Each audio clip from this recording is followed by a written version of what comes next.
Today, we will be discussing a theory put forward by a journalist called Carol Cadwalladr, who is a British journalist, came to fame a few years ago for exposing the scandal between Cambridge Analytica, the data company based in the UK, who was hired by the Brexit campaign in 2016 to illegally use Facebook users' data in order to create targeted propaganda, essentially, to persuade people to vote in favor of Brexit in the referendum in 2016.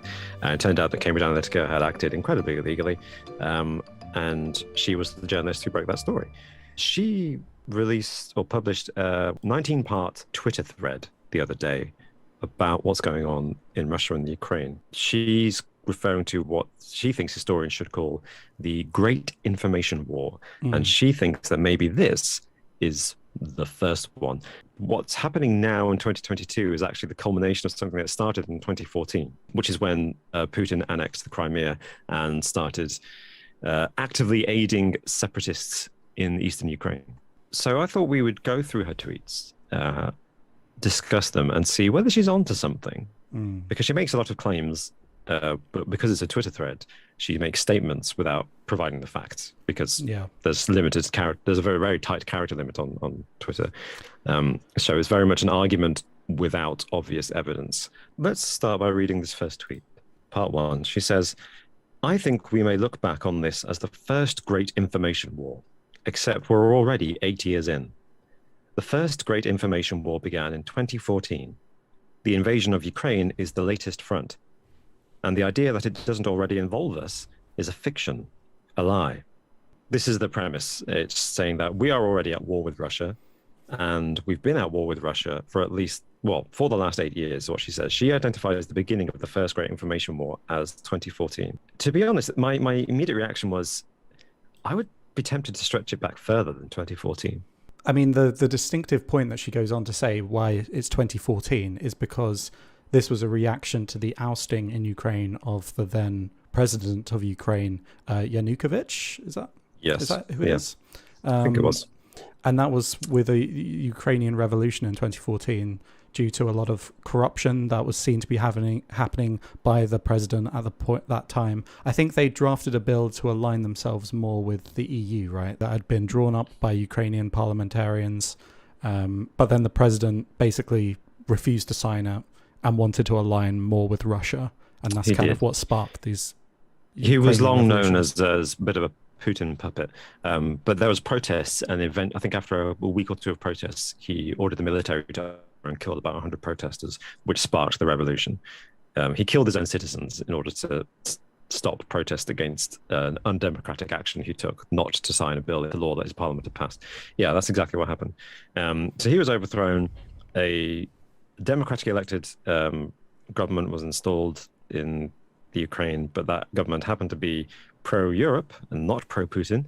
And then Putin seized this opportunity to annex the Crimea and not invade eastern Ukraine, but almost certainly send undercover troops into Ukraine and invasion by stealth, maybe. Yeah, military supplies to separatists, in inverted commas, who, as we'll discover in this Twitter thread, were Russian-speaking Ukrainians, some of whom were genuinely pro-Russian, many of whom may have been persuaded to become pro-Russian separatists by the information war, as Carol Cadwalladr calls it.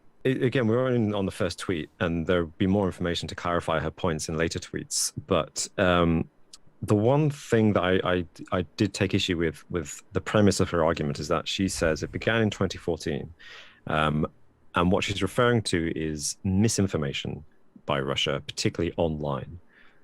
But we know for a fact that Russian state-sponsored misinformation and manipulation of facts and public opinion on the internet began at least in the year 2000, because a study was done as early as 2002, I think, into forums on the Russian internet, and noticed that between 1998 and 2000, there was something like 70% of discourse was liberal, what they characterize as politically liberal-minded and socially liberal. And then almost overnight in the year 2000, it switched, and 60% of discourse online in Russia became pro-governmental and anti-propaganda, as in critical of anti-governmental thought, if that makes sense. It's remarkable how on it they were with such early technology. Yeah, very, very early days. I mean, we're talking about Russia, but I'm sure this happened with other countries as well, although I'm not trying to be like a whataboutism. But it's remarkable how like governments realized how useful the internet was going to be in the information age. Yeah, absolutely. And you'd expect them to. It's what intelligence services do, in a way. It's what they're paid for in every country, to anticipate what could be weaponized in the future. Is the difference then, though, that back then we didn't have like these private massive companies that are essentially open to everyone but completely closed to the like back end, keeping it hidden, like Facebook and Twitter and all of that? Yeah, definitely. There's a massive difference in the extent to which the reach that they could have with misinformation, disinformation, and propaganda on the internet between the year 2000 and the year 2014. Absolutely. So tweet number 2 explains why Karol Cadwallader picked 2014. She says, it was Putin's fury at the removal of President Yankovic in February 2014 that kicked everything off. Information operations were the first crucial step in the invasion of Crimea and eastern Ukraine, a deliberate attempt to warp reality to confuse both Ukrainians and the world. But what she's suggesting is that the information war, which is an online thing, using the internet, preceded the annexation of Crimea. There was a massive propaganda campaign by Putin's forces and his spies just before he annexed the Crimea and started supporting separatists in eastern Ukraine. But it was actually on conventional mass media. It was newspapers, it was TV. It wasn't social media in the same way. If you look at news reports from the time, all the propaganda that the Russians used just before they annexed Crimea was actually conventional mass media. If we're making a distinction that we're living in a different era of the Great Information War, then there's no distinction at that specific time. Is that what you're saying? Because it's still using conventional media. When did the kind of manipulation using social media and everything take off? I mean, as we'll discuss later, they probably almost certainly were already active on social media. But what Karol Cadwallader is implying, I think, in this tweet is that the sudden use of social media, as the weaponization of social media by Russia, started just before they annexed Crimea in 2014. But that's not the case. The propaganda they used there was just conventional mass media, not social media. But tweet number 3, she says, this was not new. The Soviets had practiced disinformation for years, but what was new in 2014 was technology, social media. It was a transformative moment, hybrid warfare on steroids, a golden Willy Wonka ticket to manipulate hearts and minds, almost completely invisibly. This is what I was just complaining about. I think she's mischaracterizing the propaganda campaign in 2014 by the Russians as a social media campaign. It wasn't. But Russian trolls were active on the internet, as we just established, for a very long time.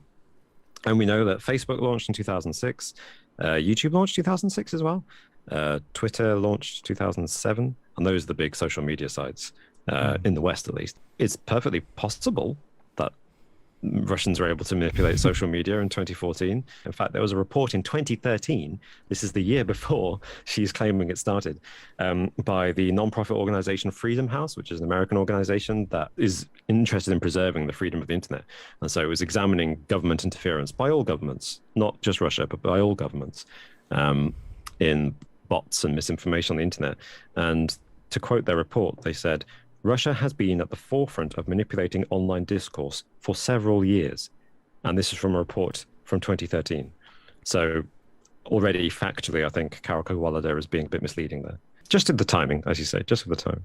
Okay, so what does she go on to say? She says, tweet number 4, but it wasn't just Ukraine. We now know Russia began another offensive in February 2014 against the West, specifically, but not exclusively, America. How do we know this? Because the FBI conducted a forensic, multi-year investigation that almost no one paid any attention to. Tweet number 5, the Mueller report. You've heard of it. But you've probably heard of it as a headline about how it didn't prove collusion between the Kremlin and the Trump campaign. That's What it true. did prove, That is what the news articles immediately that yelled is about. true, yeah. What it did prove beyond any doubt was that Russia attacked the 2016 US election through multiple routes. So just go back to tweet number 4, Alex. When she says that almost no one paid any attention to, do you think she's right? Do you agree with that?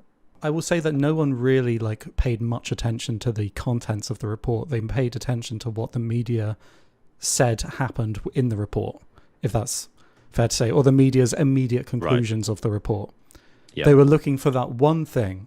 That one thing.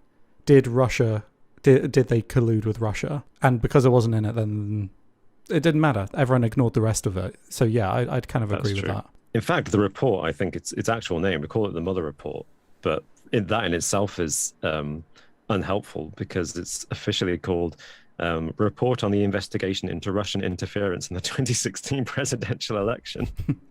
Yeah. But by calling it the Mueller Report, you completely ignore what it's actually about. And that's it's everything about it played into Putin's hands in that sense. Yeah, you're right, Alex. By the story becoming all about Trump, it completely ignored. It was like, no, he didn't collude with Russians, but it's like, but they were still interfering in the election. Yeah. Also, we're going to go on to it, but it's how the West kind of framed this as interfering, colluding, or they've been meddling, when actually this should be really, well, should it be, I guess is the question, but an act of war. I mean, they're trying to overthrow our elections. That's... Yeah. A hacker gets into your computer. Would you say they attacked you or they meddled with your computer? What would you say? Wow. Well, yeah, I guess. Next tweet says, just one of the ways Russia attacked the 2016 US election was via the tech platforms, especially Facebook. This was a military technique pioneered in Ukraine in 2014.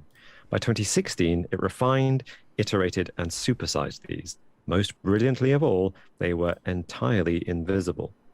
I looked into this to see how accurate her characterization of events is. And I honestly, so what I did was I went onto Google, and let's assume Google's trustworthy. And I did a search for Facebook and Russian interference, several different combinations of keywords, between January the 1st, 2007 and January the 1st, 2014, to see what came up, what was being reported.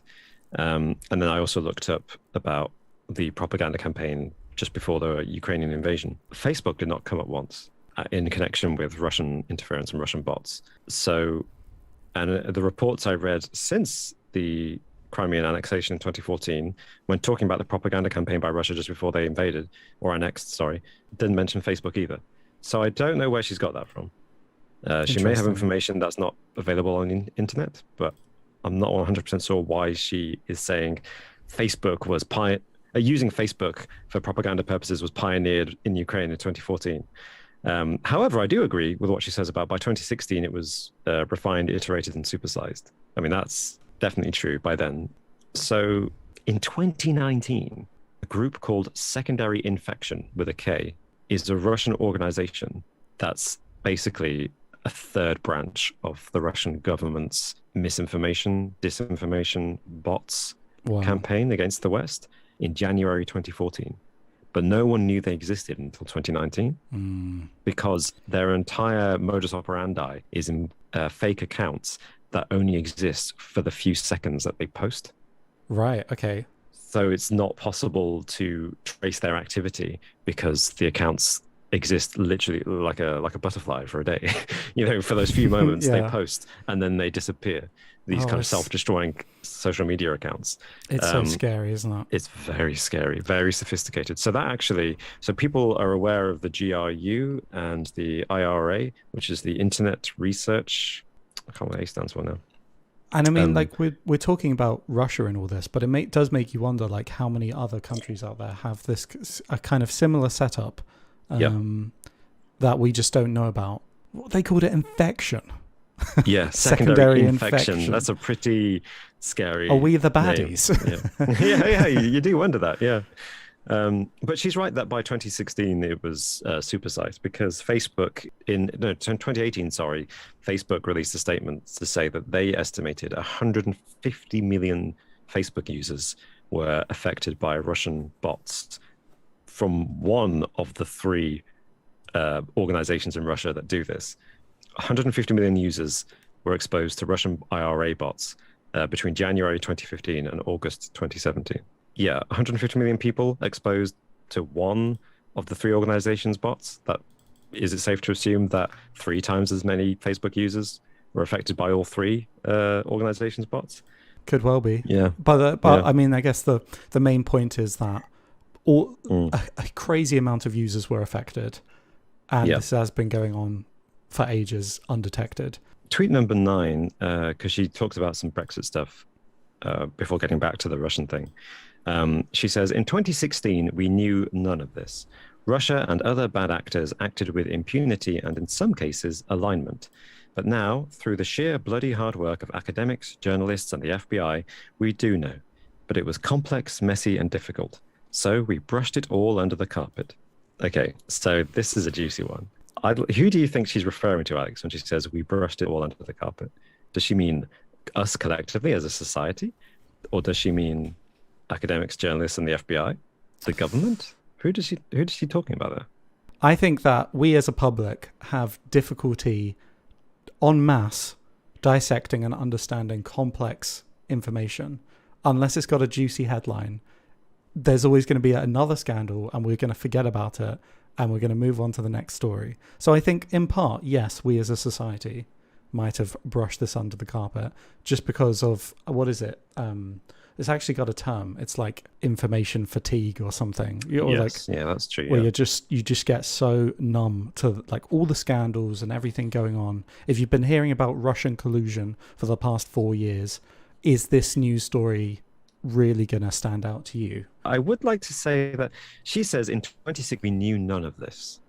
Now, I think that's a factual statement if she's referring to society, and particularly British society, because I don't know if I was aware of that, of how involved disinformation campaigns were, in particular the US election by that point, except I did some Googling again. I spent a few hours today looking into it.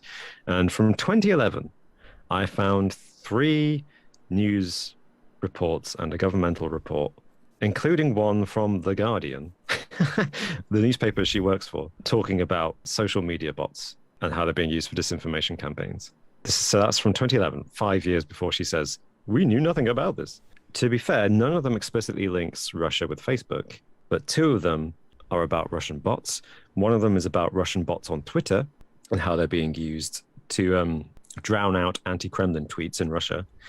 And the other, from 2011, was about the US military's propaganda bots, including on Facebook. Well, there we go. So yeah, multiple governments using similar tactics. Similar tactics. So apart from the fact that this confirms that America would have known Russia was doing this far in advance of them publicly acknowledging it, because if America's doing it, they would have assumed the Russians were doing it. But the interesting thing is that in 2011, the Americans were doing it on Facebook. The difference is that Mark Zuckerberg went to Russia in 2012 on a kind of big publicity tour to try to drum up support for Facebook, because it wasn't doing as well as they wanted it to in Russia, because the Russian government... It's definitely not anymore, is it? Yeah, I know. It's been shut down. Yeah. The Russian government in 2012 were promoting Russian competitors to Facebook, presumably ones that the Russian government could control more directly. So in 2012, Facebook wasn't that big in Russia. So these articles I found from 2011, which reports American propaganda bots on Facebook, don't reflect necessarily what the Russians are doing to Facebook at that time. Is it more like, so she's mentioning about 2016, is it more that like by that time we knew how effective this was? Maybe we'd seen bots before, but it was more of like, this could be a problem down the line. And now in 2016, you'd already had Brexit, you'd already had Trump's election. You know, bots were becoming and are now a huge, massive problem in the information war. Yeah, that was probably you're right. That was probably the big wake-up moment for our society, certainly, in realizing it was happening. And of course, there's the hacking as well. The Russians hacking the Democrat servers to leak information to WikiLeaks to damage Hillary Clinton's campaign, which was confirmed by the Mueller report. Seeing this whole thread and seeing it all summed up neatly is pretty quite good. Something. It is pretty good. It's quite a good read. Yeah. So, tweet number 10, she says, we failed to acknowledge Russia had staged a military attack on the West. We called it meddling. We called it interference, is what you said earlier, Alex. Yeah. Mm. This is true. Yeah. All the mass media in the West at the time and politicians as well, particularly politicians in power, referred to it as meddling or interference, which is downplaying it, right? I think that's downplaying the threat. I can only assume, maybe you disagree with me, Alex. I don't know. I can only assume they downplayed it in that way because the ones in power, of course, benefited from the electoral interference and therefore couldn't be seen to be delegitimizing themselves. I do agree with that, but I think as well, Russia's aim with this is to destabilize the West's democracies with all their like election interference. So by calling it meddling and downplaying it, you're not saying like our democracy has failed.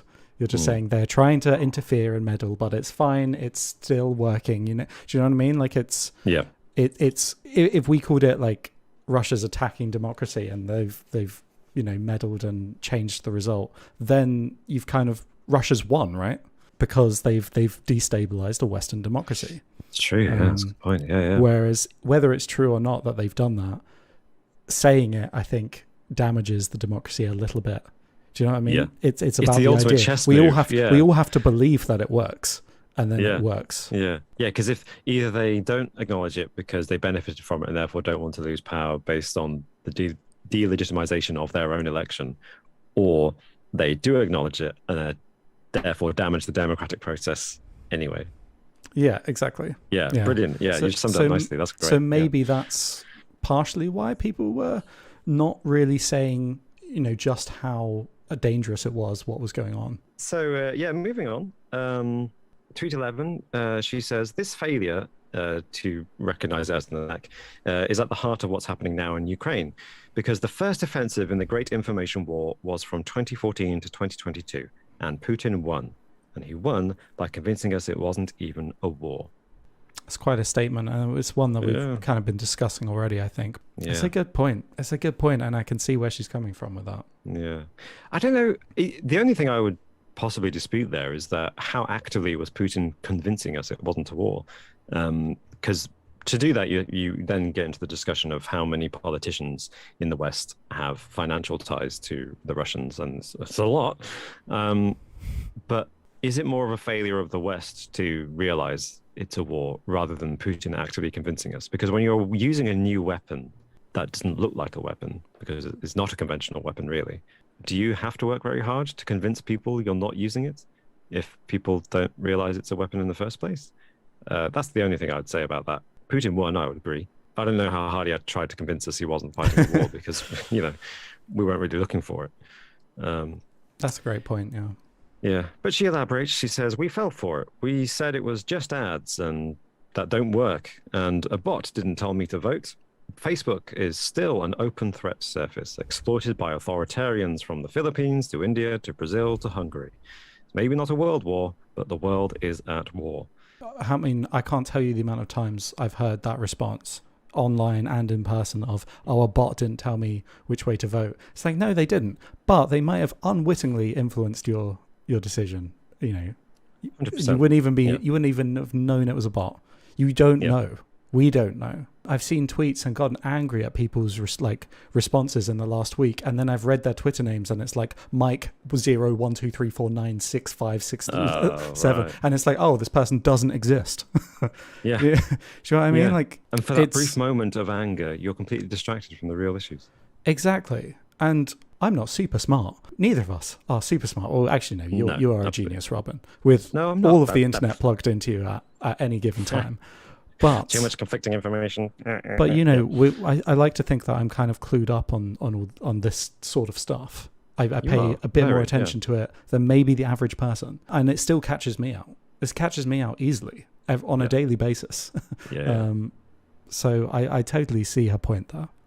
Yeah, absolutely. And then she talks about kind of describes what she sees the picture of Western governments to be for a couple of tweets. She says, in Britain we're a captured state. In America, the institutions of government worked even in spite of Trump. She says, and Maybe. She says the authorities investigated, individuals were indicted, charged, jailed. The hostile actions of a foreign state were examined and unpicked. Yeah, but then she also earlier said that everybody ignored it, the investigation, and then nothing real was done because a few individuals who weren't the major players were put in jail. So a busy bee in the chat says, "What does she mean by captured state?" And I was wondering that myself. In here, we're a captured state. Is she referring to Russian propaganda? We are captured in that sense. It's a shame she doesn't elaborate upon that because that's a big statement to make about the UK. I guess, and this is possibly giving her too much credit, I don't know, that what she's referring to is the very many large amounts of dubious Russian money that have been deposited in the coffers of the Tory party who are currently in power. And specifically, this prime minister and the cabinet he's assembled around him are all the people who won the Brexit campaign back in 2016, which was almost certainly a successful exercise of this Russian disinformation and misinformation. So I guess what she's talking about is that the people who are in power in the UK at the moment are the people who directly enacted what Russia wanted to happen back in 2016, and now currently are so financially tied to the Russians that are not capable of acting better. I guess that's what she's referring to. It's been interesting seeing the kind of British government's response to everything going on in the past couple of weeks, because it's been like lots of talk. We're leading the global efforts of subduing Russia, and what was it today? The 6-point plan. 6-point plan, which is very Michael Scott. 1 point per day. We are back in business. But in terms of the actual sanctions and stuff, I think I read today that none of the Russian oligarchs that have directly funded any of the Tory cabinet, like any of their political campaigns, have been sanctioned in the recent list of sanctions. Weird coincidence. Don't bite the hand that feeds you, I guess. Exactly. Okay, I'll skip to tweet 16, where it says, the invasion of Ukraine is not just about Ukraine. We are part of the plan. We've always been part of the plan. Ukraine is not just fighting for Ukraine, but for the rest of us too. And maybe that's why we fail to understand Putin's strategy in Ukraine, because it's not just a strategy in Ukraine, it's directed at us too. And that's what makes this such a uniquely perilous moment, not least because we still don't understand we're at war. I mean, yeah, I agree that Putin is definitely thinking of the grand strategy. It's not just about Ukraine, and every decision he's making, he's thinking about. Do you think it's because Western governments, including our own, those governments are thinking about the next 4 to 8 years, the next 5 years, their term in office, whereas Putin, along with other dictators, Xi Jinping as well, they're thinking about their legacy and the next 20 to 50 years. Absolutely. Yeah. No, that's why the bad guys win, because they're willing to do the things that the good guys aren't willing to do. And in this case, even when the good guys, in inverted commas, let's say the West, even when their governments are actually populated by bad guys, like you say, they're in democracies and they are aiming to keep the democracies going. So they're only thinking short term. Yeah, that's exactly right. So the bad guys, the dictators, win because they're able to plan for the long term, because they're like, I'm still going to be in power in 20 years. I don't know about you. No one in the West has Putin's just blind determination, his single-minded focus, his cool-headed, calculating, strategical mindset. Although I do think he's gone a bit weird lately. The last couple of weeks, he's gone a bit weird, and I think he's definitely losing control of the situation with the Ukraine. Well, that's what makes this so scary, right? Everything with Putin has been he's a maniac, but he's got a logical head. He'd never do this. He'd never do that. Yeah. He'd never fully try and invade and take over Ukraine. He'd never do that. And then he did. He'd never push the nuclear button. Well, can we be sure? Can we be sure of that now? No, to be honest. And maybe that's it. Maybe the seeming loss of control by Putin is part of his bluff. He's like, I'm going insane, so when I make a nuclear threat, everyone gets really scared. A bit like Nixon, was it? Nixon said it. You have to have to act insane for them to believe you. I think that's what I'm paraphrasing, but he said something like that. You know, Oh, just Nixon. oh, good old Nixon. So that kind of wraps it up for this Twitter thread. There's a couple more tweets adding a bit more detail to what she says, but it's more getting very British focused about actions taken by the Russians in Britain, such as the assassination of some Russian double agent in the UK a few years ago, as well as hacking and leaking Hillary's emails in America, and again talking about the Brexit campaign and Russia's involvement in that. But I think the key phrase is that she summarized it by saying, Putin isn't coming for us next. He already has. Do you think that's true, Alex? Do you believe in that? Yeah, I do. I think if he could flick a switch and all of us could be gone and he'd still be there with Russia, he would do it in a heartbeat. Absolutely. I think he does. Seriously, though, I think he looks at the West and doesn't see opportunity to collaborate. I think he sees, how can I beat them? How can I get the better of them? Yeah. And I think he has been doing that longer than 2014. But I think his entirety in office. But I mean, I do have to wonder everyone's thinking this, and this is what's keeping everyone up at night right now. But what is the end game of all this? How does this end? Yeah. It's scary to think about. It's very scary. And what's puzzling about it is that we know his excuse officially is to keep NATO at bay. He's saying NATO is being aggressive and expanded too close to Russian borders. And if Ukraine joined the EU as they wished, they would also join NATO. And if that happened, then there'd be a very large NATO nation bordering Russia.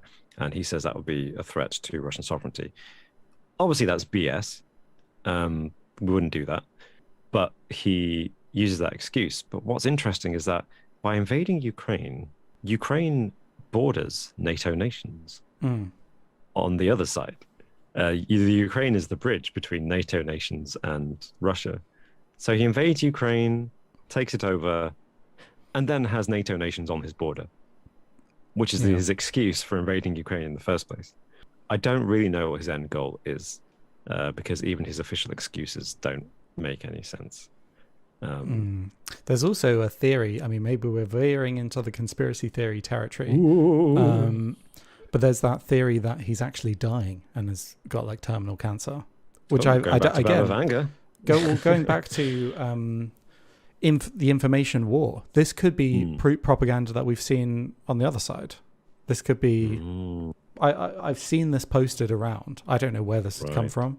So again, I'm now spreading information that I can't source. It's true. Yeah.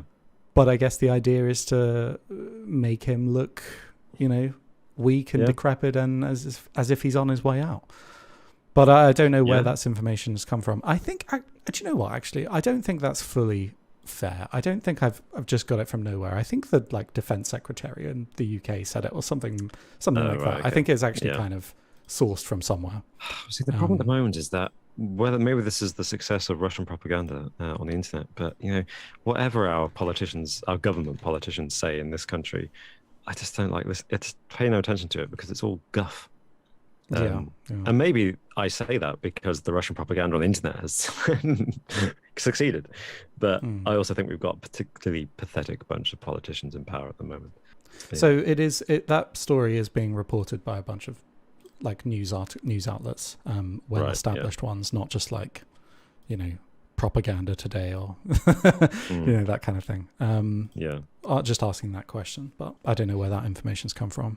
Just to add to that theory, the fact that he's always sat 30 feet away from people assume, he's terrified that they're going to assassinate him. But actually, maybe he's got a really shot immune system from having these cancer treatments is the idea. And he doesn't want to be near anyone because of his immune system. I definitely do think, though, his age has got a lot to do with it. If he's got cancer, that would explain a lot. But I think even if it's not cancer, I think he's reached an age where he wants, like you say, to secure his legacy. It's been pretty clear for the last 2 decades that his ultimate desire is to re-establish the Soviet Union and the borders of Russia as it used to be. Well, we'll see how it works out for him, because there is a generation of people now in Russia Yeah. that Yeah. didn't grow up with the Soviet Union, and they didn't know how difficult that was to be that isolated, you know. Mm. And now, with Russia becoming increasingly isolated, all the kind of Western luxuries that they're used to may now be stripped away. You know, Russia's economy is looking worse and worse as the days go on. Yeah. The internet's it'll- getting more and more restricted as the It'll be days go by. interesting. It'll be Yeah. interesting to see how people respond to this, and Mm. whether Russia will utilize its information warfare enough to be able to convince their citizens that what they're doing is right. You know. Yeah. But it's a scary stuff, and it's scary time. Yeah. Thank you for taking us through all those tweets, though, Robin. It's a very interesting Twitter thread. I'll say again, I have linked it in the description if anyone does want to go and have a read. So I think Spiffing asked a while ago, he wondered if she'd sourced any of these tweets. Well, I mean, that's kind of what we were trying to do. Well, what Robin has done in a lovely way, has tried to source every tweet individually, and we're kind of discussing whether they're true or misleading. That's why we decided to talk about it, because not only was it a really interesting argument that she made, but because it was Twitter, she hadn't put any sources in. And so we were really like, this thing's gone viral. It's an interesting argument. Let's see where she's getting the information from, and whether it tallies with what we can establish the facts to be. Obviously, a lot more research needs to be done to produce a cogent, coherent, comprehensive, historical essay on the subject. But yeah, at least it reminds us that every day history is being made, and sometimes the history is bad. Well, thank you, Robin, for that discussion. That was it was a very interesting one, and I'm very sorry for everyone that you had to listen to us have this depressing conversation about Ukraine and Russia. But I feel like, I don't know, it's all we've been thinking about this week, and I'm sure it's all anyone in the comments has been thinking about as well. So it felt good. It felt good to kind of talk about it.